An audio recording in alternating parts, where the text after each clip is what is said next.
Eine Tankstelle.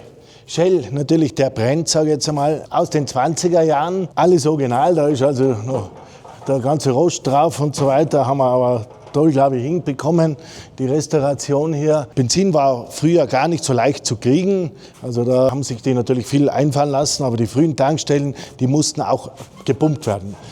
Entweder elektrisch oder auch mit Hand hauptsächlich, bis das dann voll war. Und dann hat man da aufgemacht, Ouvert, und dann hat man da quasi tanken können. Nicht? Also viele kennen das ja wahrscheinlich noch. Früher gab es das für die 50 Kubik oder für die Zweitakter 50er Gemisch oder 25er Gemisch. Die mussten auch zuerst pumpen, eben, bis der Behälter voll war und dann wurde abgelassen. So hat man früher getankt. Das ist quasi der Nachfolger in der Apotheke, weil früher gab es den Benzin nur in der Apotheke.